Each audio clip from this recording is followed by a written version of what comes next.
Deuteronomio 14. Hijos sois de Jehová vuestro Dios. No os sajaréis ni os raparéis a causa de muerto, porque eres pueblo santo a Jehová tu Dios, y Jehová te ha escogido para que le seas un pueblo único de entre todos los pueblos que están sobre la tierra.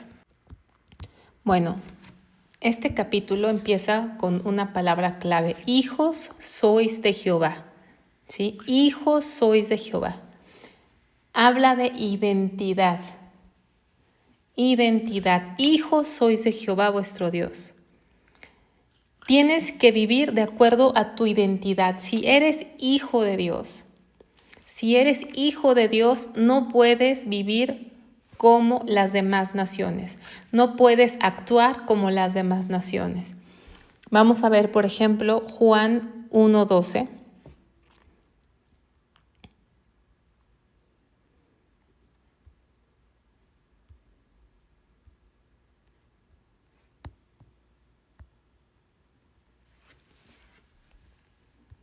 Mas a todos los que le recibieron, a los que creen en su nombre, les dio potestad de ser hechos hijos de Dios. Es común pensar, o está en el colectivo mental, que todos somos hijos de Dios, mucha gente dice, todos somos hijos de Dios, pero la Biblia nos revela algo diferente. Todos somos criaturas de Dios, pero no todos son hijos de Dios. ¿Quiénes son hijos de Dios? Juan 1:12 dice, más a todos los que le recibieron, a los que creen en su nombre, les dio potestad de ser hechos hijos de Dios. O sea, a los que creen en el nombre de Cristo, los cuales no son engendrados de sangre, o sea, no se hereda el ser hijo de Dios, ni de voluntad de carne, no, ni tampoco es porque alguien lo quiera ser hijo de Dios, sino de Dios, ni por voluntad de carne, ni por voluntad de varón, sino de Dios. O sea, que el que es hijo de Dios no es porque él haya querido ser hijo de Dios, sino porque a Dios quiso hacerlo su hijo. Y obviamente porque creen en él, porque Dios puso la fe en ellos para creer en Dios. Entonces, no todos son hijos de Dios. Vamos a otra cita, primera de Juan 3:1.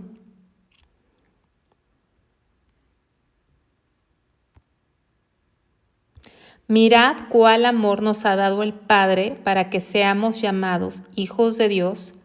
Por esto el mundo no nos conoce, porque no le conoció a Él. Entonces, mirad cuál amor nos ha dado el Padre para que seamos llamados hijos de Dios.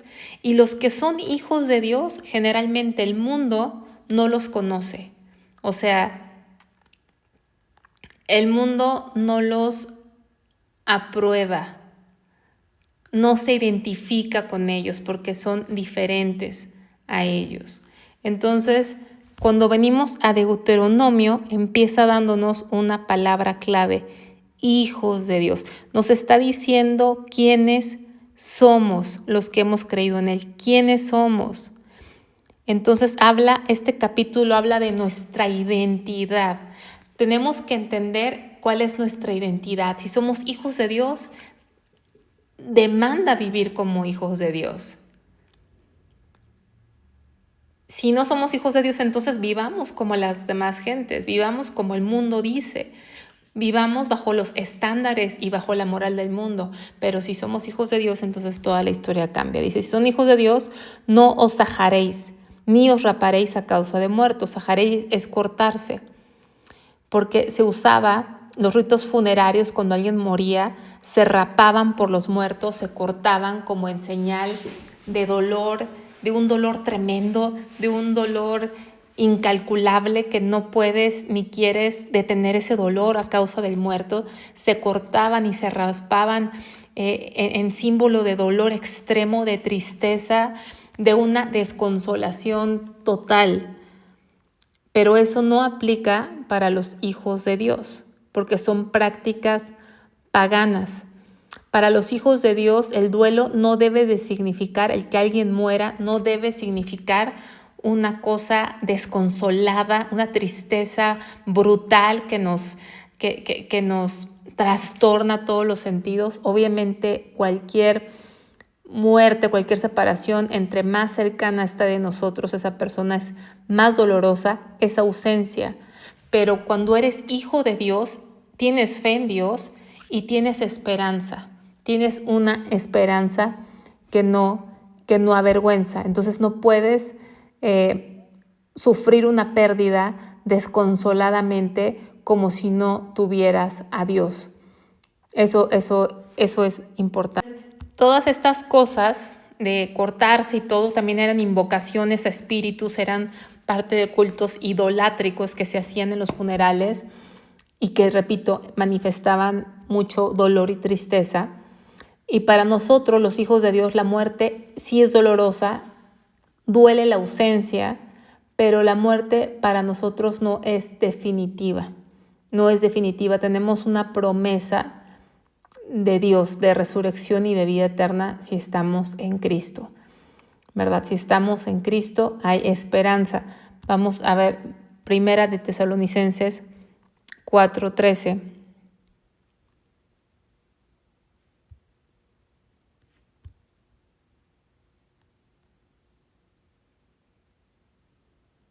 Tampoco queremos, hermanos, que ignoréis acerca de los que duermen, o sea, es un eufemismo para muerte, para que no os entristezcáis como los otros que no tienen esperanza. Entonces, si hay alguien que es hijo de Dios y está desesperanzado, está terriblemente dolido, angustiado hasta la muerte, quizá todavía no le ha amanecido, no está la fe de Cristo, porque aunque hay dolor y puede haber mucho dolor, no hay una desesperanza, ¿sí? Por eso dice, para que no os entristezcáis como los otros que no tienen esperanza. El cristiano tiene una esperanza de que en Cristo hay vida, que la muerte solamente es la puerta para una vida mejor, para la vida eterna. Y no es algo que nosotros queramos creer para consolarnos. Hay mucha gente que quiere creer para no sentirse mal. No, nosotros no es que queramos creer, es que sabemos que hay vida eterna para aquel que está en Cristo. Vamos a regresar a Deuteronomio, que habla de esa identidad como pueblo de Dios, como hijos de Dios. Hijos sois de Jehová vuestro Dios, no os ajaréis ni os raparéis a causa de muerto, porque eres pueblo santo. Otra vez, santo significa apartado de Jehová, a Jehová tu Dios. Y luego otra palabra clave. Tenemos hijos de Dios, palabra clave, santo. Y luego Jehová te ha escogido, ¿sí? Eres elegido por Dios.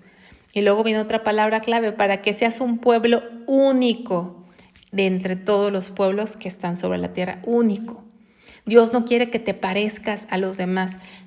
Y repito, muchas veces hoy en día los creyentes quieren parecerse al mundo, tienen los mismos gustos, tienen los mismos objetivos en la vida, tienen las mismas ambiciones, los mismos afectos, las mismas costumbres, nada los distingue. Y no se trata de hacer cosas raras para ser diferentes, sino se trata de vivir en santidad. Se trata de ser un pueblo santo. Se trata de vivir como hijos de Dios en la fe de Cristo Jesús. Entonces, sigue aquí diciéndonos, nada abominable comerás, ¿no? Empieza a hablar lo que habíamos estudiado en Levítico capítulo 11 acerca de la dieta que tenían que llevar y que ya habíamos explicado que en el Nuevo Testamento se nos permite comer animales que antes no estaban permitidos, como por ejemplo el cerdo, ¿no? Un ejemplo. Lo único que se sigue prohibiendo es comer sangre, pero el principio es pureza y santidad. El hecho de que ellos no pudieran comer lo que otras naciones comían, eso también restringía su amistad con las otras naciones. Porque mucha de la amistad, muchas de las relaciones sociales se dan en una comida, en una cena. Y al momento de tener ellos tantas restricciones alimenticias como pueblo de Dios, era también una forma de Dios de limitar su interacción y comunión con las otras naciones, porque lo más seguro es que nosotros nos convirtamos a ellos y ellos no a nosotros, ¿no? Pero la norma, el principio es pureza. Dios quería una nación pura, una nación santa, diferente a todas las naciones. Entonces, nada abominable comerás.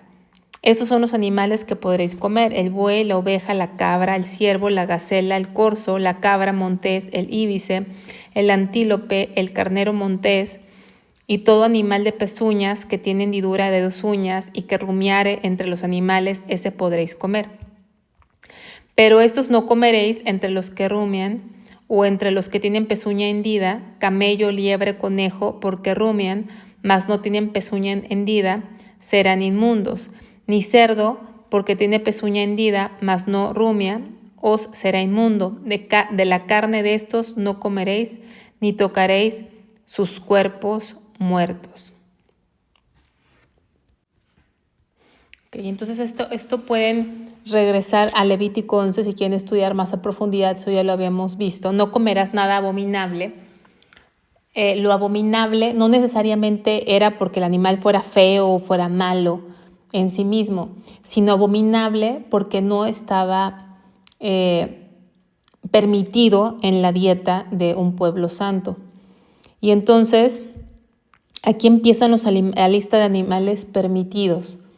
Y vienen el buey, la oveja, o sea, todos los animales que son domésticos o domesticables. Y después empieza hablando del ciervo, la gacela, el corzo, que son silvestres.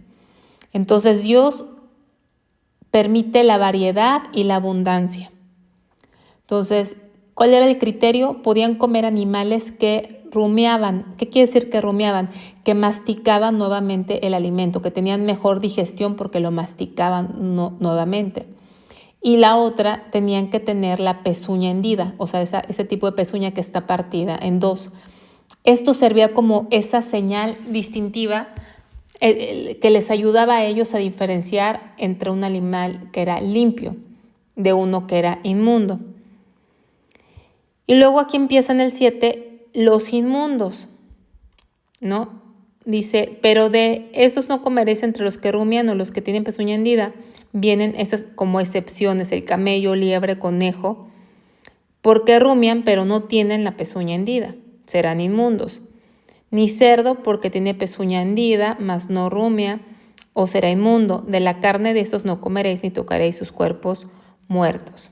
Entonces, básicamente tenían que cumplir las 2 condiciones. Un animal no podía cumplir nada más una u otra, no, tenían que cumplir las 2. Rumiar y tener pezuña hendida. Si solamente tenía una característica, entonces estaba excluido. Entonces, alguna aplicación podría ser que rumiar, que es como volver a masticar, habla de meditación de la palabra de Dios. Así como el animal rumia y vuelve una y otra vez a masticar el alimento, el Hijo de Dios debe volver una y otra vez a la palabra, o sea, meditarla y digerirla. Eso nos falta, meditar y digerirla y otra vez meditarla y estar pensando en la palabra de Dios. Entonces, la pezuña hendida habla como ese caminar diferente, ¿no? La pezuña partida es una división, ¿no? Separación. Habla de un caminar diferente, una separación del mal. Entonces, cuando había el requisito era que rumiaran y tuvieran la pezuña hendida los 2, ¿no? Entonces nos habla de una vida íntegra. No basta con meditar la palabra si no se vive en santidad, ¿sí? Entonces, y tampoco basta con aparentar santidad exterior si no amamos la palabra con todo el corazón, porque la palabra es Cristo. Entonces, el verdadero Hijo de Dios, como empieza este capítulo, es alguien que medita la palabra, la ama desde lo profundo de su corazón y se refleja en una conducta santa, en un caminar distinto. Entonces, por eso nos habla de esto, o sea, es algo como lo podemos aplicar a nuestra vida espiritual, porque repito, ahora en el Nuevo Testamento están permitidos estos alimentos, pero el principio de pureza sigue siendo diferente, o sea, que hasta nuestros hábitos, dice la Biblia que comamos o bebamos, hagamos todo para gloria de Dios, o sea, hasta nuestra forma de de comer debe glorificar a Dios. O sea, que hasta como cristianos debemos comer sanamente. Mucha gente come sanamente para verse bien, para estar fit, para estar delgado, por lo que sea. Pero nosotros no lo hacemos por eso como principal razón. Puede ser una razón, pero no como principal. Nuestra primera razón es glorificar a Dios. En todo lo que hacemos debemos alabar a Dios. Debemos representar correctamente nuestra identidad como hijos de Dios. Dice, de todo lo que está en el agua, de estos podréis comer, todo lo que tiene aleta y escama, mas todo lo que no tiene aleta y escama no comeréis, inmundo será. Entonces aquí nos está dando una regla general para los peces. Todo lo que tiene aleta y escama, o sea, era fácil identificar qué se podía comer, los que tenían aleta y escama. Entonces, los que tenían aleta y escama son las sardinas, el salmón, etcétera. Los que no, por ejemplo, los tiburones, los mariscos, ¿no? Entonces era fácil de diferenciar. Dios nos enseña en su palabra a discernir entre lo santo y lo profano. O sea, no se trata de lo que tú piensas que es bueno, lo que tú piensas que es malo, lo que tú percibes, no es por corazonada, sino que la palabra de Dios, al leerla, estudiarla, nos da criterios claros para discernir qué es agradable a Dios y qué no es agradable a Dios. Y eso es importante. Entonces, no es que los animales en sí fueran malos, sino que Dios los usaba como una enseñanza de santidad y obediencia, ¿no? También esto era enseñarlos a obedecer. Hay cosas que no entendemos, que no nos hacen lógica, que no nos hacen sentido, pero si Dios los dice, tenemos que obedecer a Dios, porque eso habla de la fe. La fe es confiar en Dios, aunque a veces no entendamos del todo por qué nos dice que hagamos algo, ¿no?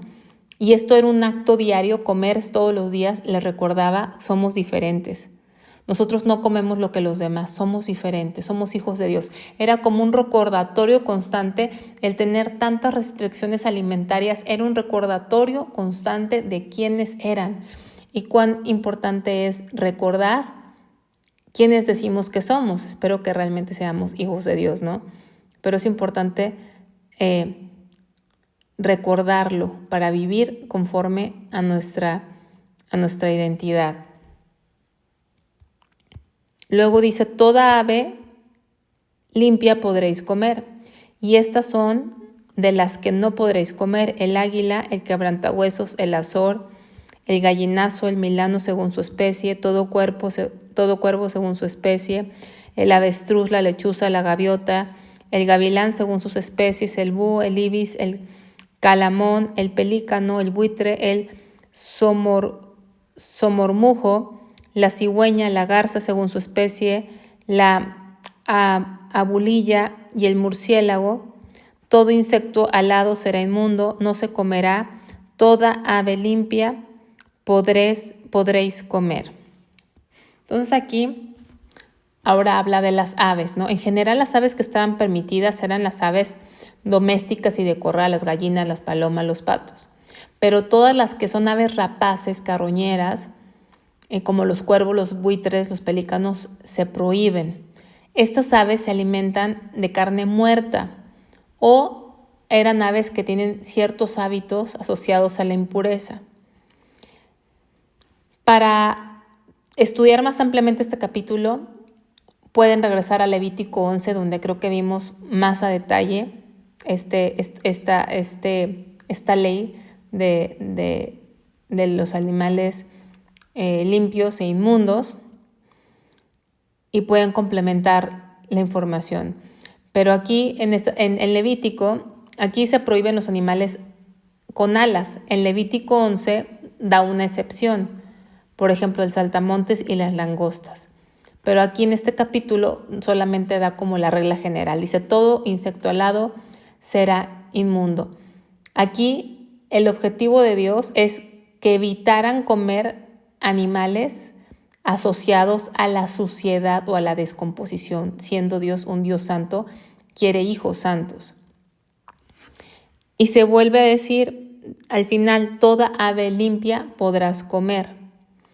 Y aquí vemos que la ley no da una lista completa de aves limpias, pero sí deja claro que no se podía comer.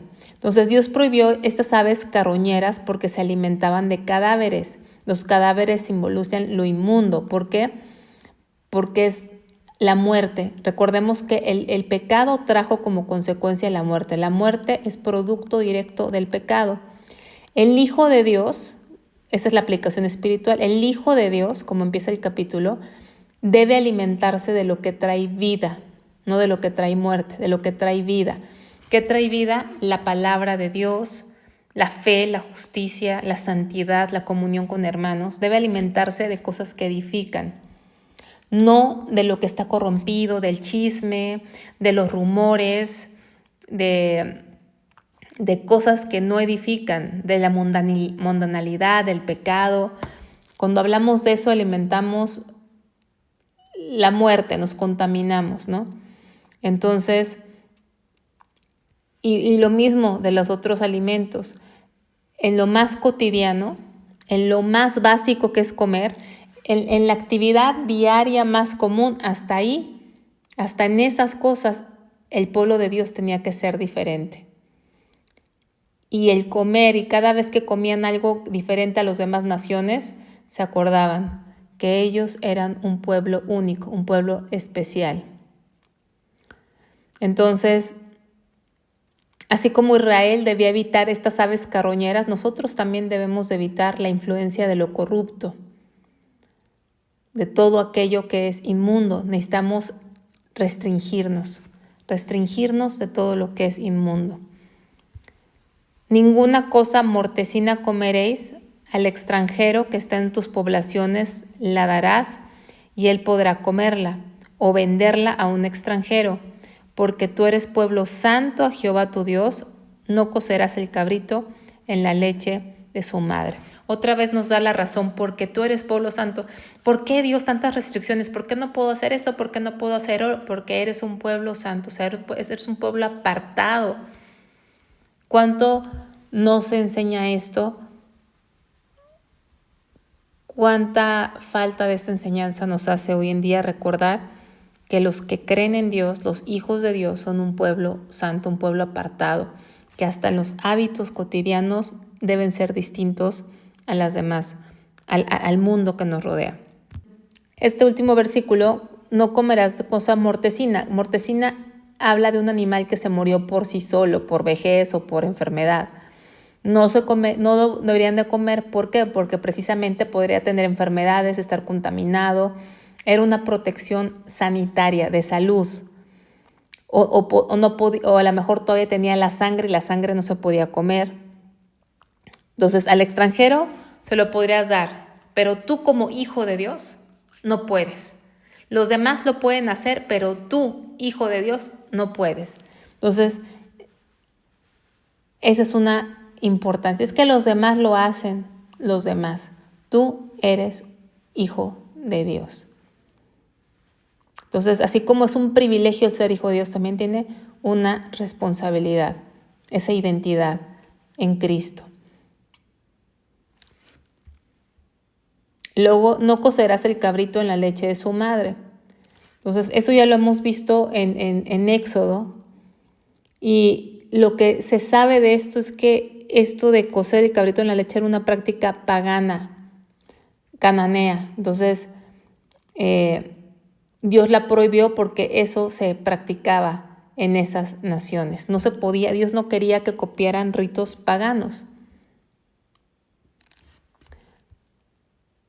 Versículo 22.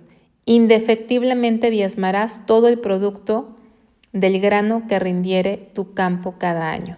Indefectiblemente. Indefectiblemente significa algo que es inevitable, que es infalible. O sea, no puedes fallar, no puede dejar de cumplirse. Indefectiblemente, pase lo que pase, no hay razón, no hay excusa. Vas a diezmar todo el producto del grano que rindiere tu campo cada año. Y comerás delante de Jehová tu Dios en el lugar que Él escogiere para poner allí su nombre, el diezmo de tu grano, de tu vino y de tu aceite, y las primicias de tus manadas y de tus ganados, para que aprendas a temer a Jehová tu Dios todos los días. Y si el camino fuere tan largo que no puedas llevarlo por estar lejos de ti, el lugar que Jehová tu Dios hubiera escogido para poner en él su nombre, cuando Jehová tu Dios te bendijere, entonces lo venderás y guardarás el dinero en tu mano, y vendrás al lugar que Jehová tu Dios escogiere, y darás el dinero por todo lo que deseas, por vacas, por ovejas, por vino, por sidra, o por cualquier cosa que tú deseares, y comerás allí delante de Jehová tu Dios, y te alegrarás tú y tu familia. Y no desampararás al levita que habitar en tus poblaciones, porque no tiene parte ni heredad contigo. Al fin de cada 3 años sacarás todo el diezmo de tus productos de aquel año, y lo guardarás en tus ciudades, y vendrá el levita que no tiene parte ni heredad contigo, y el extranjero, el huérfano y la viuda, que hubiera en tus poblaciones, y comerán y serán saciados, para que Jehová tu Dios te bendiga en toda obra que tus manos hicieren. Entonces aquí habla del diezmo. Fíjense, empezamos este capítulo como hijos de Dios, y como tu identidad como hijos de Dios no puedes tener luto, tu tristeza de la muerte, porque la muerte es lo más fuerte que nos toca vivir tal vez, esa separación. No puedes vivir el duelo como las demás naciones, porque tú tienes esperanza, partiendo de ahí, ¿no? No puedes tener hábitos, aunque sea de cosas diarias como la comida, como las demás naciones, porque tú eres diferente. Pero ahora se va a veces a lo que más nos duele, el dinero. Tus hábitos financieros, la forma en que gastas tú el dinero, porque no es tu dinero, es de Dios, solamente somos administradores, somos mayordomos. La forma en que gastas el dinero, los bienes que tienes, deben ser diferente a las demás naciones. ¿Por qué? Porque tú tienes que diezmar, dar primicias, ofrendar, porque tú al ofrendar y diezmar y obedecer, en eso estás reconociendo, 1, que no eres el dueño, eres solamente el administrador. 2, estás experimentando la fe de Dios, que vas a tener en abundancia con lo que te quede de remanente de esos diezmos, ¿no? De esas ofrendas. Entonces, esos diezmos y ofrendas se le daban a Dios, ellos se lo daban a Dios, pero Dios se los daba a los levitas, ¿no? Lo tienen que compartir con los levitas. También ese dinero, algunos de los diezmos eran para ayudar a los más necesitados, a los huérfanos, a las viudas, etc. Entonces, el diezmo no solamente era para el culto, sino también era para la justicia, también era para ayudar al necesitado, etc., ¿no? Pero Dios había puesto cada diezmo o cada ofrenda le había dado un propósito. Entonces, los diezmos servían para reconocer que todo venía de Dios, ¿no? Servía para sostener a los levitas y sacerdotes, los que servían en el ministerio. También se usaban para compartir con el necesitado, para recordar la dependencia de Dios. Las ofrendas, que era lo que se daba a Dios voluntariamente aparte del diezmo, había ofrendas de paz, de expiación, etc. Esas servían para dar gratitud o para reconciliarse con Dios o para pedir perdón a Dios por el pecado. Y también esas ofrendas ayudaban a sostener el culto, el templo, etc. Luego tenían las primicias. Las primicias eran la primera parte de la cosecha o del ganado. Esas primicias reconocían la fidelidad de Dios que les dio los frutos. Y daban las primicias, y con las primicias se consagraba el resto de la cosecha, porque al darlo primero era una declaración que todo lo demás también le pertenecía a Dios. También las primicias eran un acto de fe, porque entregaban lo primero sin saber aún cómo sería la cosecha completa, qué iba a pasar con la demás cosecha, ¿no? Entonces las primicias enseñan que Dios merece lo primero y lo mejor. Entonces, diezmo, obediencia y dependencia, ofrenda, amor y gratitud, primicias, fe y consagración. Y en Cristo estos principios siguen vigentes. Ya no estamos bajo la ley de Israel porque estos diezmos y ofrendas eran como un tributo, como un impuesto. No, ahora no es un impuesto, no es un tributo. Ahora el diezmo solamente nos queda como un mínimo a dar, ¿no? Y muchos dicen el diezmo es el 10%, pero cuando sumamos todos los diezmos eran más del 10%, ¿no? Como un 20 o 30%. Las ofrendas, todavía el año que no se trabajaba, si sumamos todas las primicias, ofrendas, diezmos, era más del 30% de los ingresos o de las posesiones de la nación de Israel. Ahora nosotros se nos llama en Romanos 12 a presentar nuestros cuerpos en sacrificio santo, agradable a Dios. Nosotros no solamente damos una ofrenda de dinero, monetaria o económica, nosotros mismos somos la ofrenda. Nos damos completamente a Dios primeramente. Primeramente nos damos a Dios. Y damos en lo económico de acuerdo a lo que Dios ha puesto en nuestro corazón, lo que cada quien propuso en su corazón, sabiendo que Dios ama al dador alegre, ¿no? Entonces aquí dice, algo que sucedía, por ejemplo, era que si les quedaba muy lejos el lugar donde se tenía que ir a hacer el sacrificio, el santuario, si les quedaba muy lejos, Dios les permitía que, dice, entonces lo venderás y guardarás el dinero en tu mano y vendrás al lugar que Dios escogiere y darás el dinero por todo lo que deseas. O sea, Dios les permitía comprar, vender sus ganados, juntar ese dinero e ir al santuario de Dios, al templo o al tabernáculo cuando ya estaban establecidos y comprar ahí los animales que iban a ofrecerle a Dios.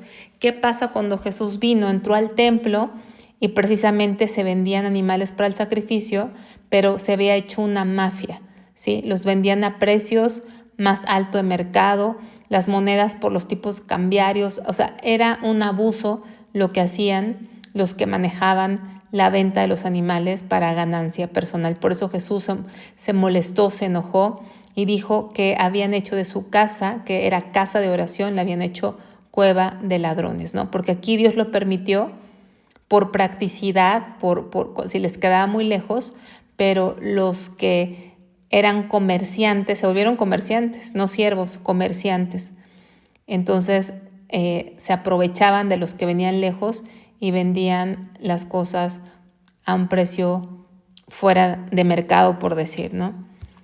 Entonces, aquí vuelve a decir, no desampararás al levita que habitar en tus poblaciones porque no tiene parte ni heredad contigo. Siempre vemos a Dios recordándole a su pueblo, no dejes al levita, no lo desampares.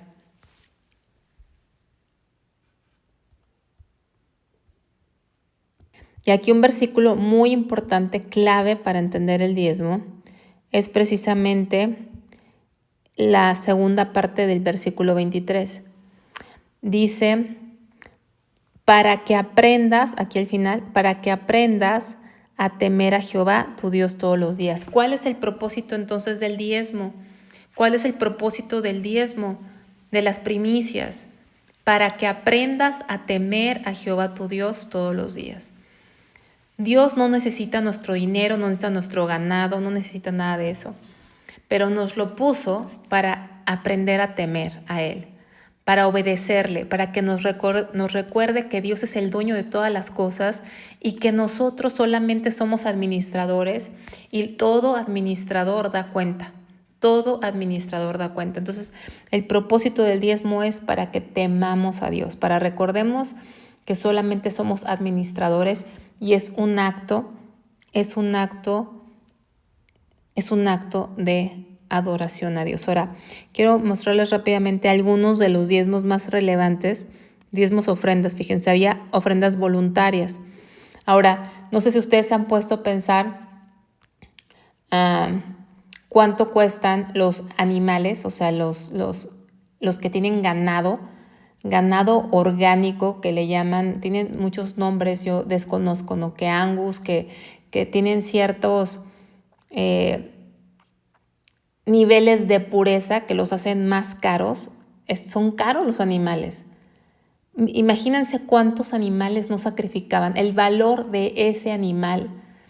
O sea, no sé si lo vean, que las ofrendas que el pueblo daba no era cualquier cosa, no eran limosnas, no eran sobras, porque estamos acostumbrados, sobre todo en la cultura latinoamericana, a ver a un Dios limosnero que se le da las sobras, que le doy lo que no me sirve, que lo que no es relevante para mí, no. Todos esos animales eran símbolo de riqueza, de manutención, de producción. Y hasta la fecha, ¿cuánto cuesta estos animales? ¿Cuánto cuestan estos animales? Porque se entregaban a cierta edad, no se podían entregar defectuosos, ciegos, no, tenían que entregarse sanos. Entonces imagínense, cuenten la cantidad de sacrificios y ofrendas que se hacían diarias. Estamos hablando de un valor económico tremendo, tremendo. Entonces, fíjense, había ofrendas voluntarias, ¿no? Que eran las que se daban libremente según el corazón. Expresaban gratitud, adoración, sostenían el culto. También se utilizaban para construir el tabernáculo, el templo, etcétera, ¿no? No me quiero tardar tanto. Había primicias, que son los primeros frutos. El holocausto, que era animal sin defecto. Ofrendas de cereales, harina, aceite, incienso, ofrenda de paz, animal sacrificado, parte para Dios, parte para los sacerdotes y parte para el oferente. Ofrenda por el pecado, animal sacrificado por pecados involuntarios. Ofrenda por la culpa, animal más restitución. Diezmo levítico, el 10% de las cosechas y ganados. Diezmo de los levitas, 10% de lo que recibían los levitas. O sea, los levitas también diezmaban. Diezmo festivo, otro 10% separado para comer y celebrar en Jerusalén. Esto está en los versículos 22 al 27. Diezmo para los pobres. Cada tercer año, el 10% de la cosecha se guardaba en las ciudades y era para sostener al levita, al extranjero, al huérfano y a la viuda. Ofrenda de expiación anual, sacrificios especiales de sangre, ofrendas por votos, todas las ofrendas voluntarias, las ofrendas por votos, nazarerato, todas esas. Estas son las más conocidas. Imagínense cuánto suma todas estas ofrendas. Entonces, para terminar, los que son hijos de Dios, habla este capítulo. Si te identificas como hijo de Dios, no debes de sufrir como los demás, no debes de pasar el luto como los demás, el duelo como los demás, porque los demás tienen que ir a tanatólogos y tienen que hacer muchas cosas, pero tú no, porque tú tienes esperanza y también tienes fe en un Dios justo, en un Dios soberano. Entonces, no pasas el duelo como los demás. Tus hábitos más básicos y más cotidianos como comer son distintos y tu forma de usar el dinero, los bienes, materias y todas las cosas materiales son distintas. Son para glorificar a Dios, son para honrar a Dios y son de acuerdo a los propósitos de Dios.